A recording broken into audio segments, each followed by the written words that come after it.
créateur d'entreprise, ça dépend de l'exercice de son métier, s'il est totalement donc vierge. Mais généralement, tout change. D'un statut de salarié, il devient donc indépendant. Il va devoir s'assumer sur le plan de ses assurances, de ses responsabilités. Donc, pour notre périmètre à nous, au commencement, il cherche une responsabilité professionnelle par rapport à son activité. Il va chercher à assurer ses biens, il va chercher aussi à assurer toute la protection sociale. Et au démarrage, c'est surtout sa propre protection sociale. Il passe souvent d'un statut de salarié à un statut d'indépendant. Lorsqu'on crée une entreprise, c'est là où on est le plus exposé, c'est là où il faut être le plus assuré. Et on va l'accompagner dans sa protection, c'est-à-dire le maintien de ses revenus. On va parler d'indemnité journalière, d'invalidité, de capital d'essai pour ses proches, d'assurance maladie. Et on va le faire pour lui comme pour ses collaborateurs aussi.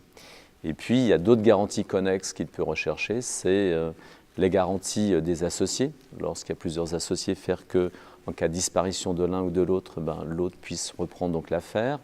Il va chercher aussi des assurances chômage dans certains cas. Donc il y a toute une somme de garanties spécifiques. Alors nous, notre conseil, c'est de l'accompagner, d'abord de l'informer des risques auxquels il s'expose, qui sont nouveaux.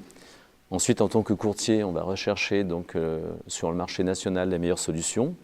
Et ensuite, on va l'accompagner dans la mise en œuvre de ces solutions. Et puis, tout au long de sa croissance de son entreprise, on va l'accompagner dans les évolutions de ces garanties. En fait, on est capable d'offrir une approche 360 degrés de l'ensemble des risques et en recherchant les meilleures solutions parmi les principaux acteurs nationaux.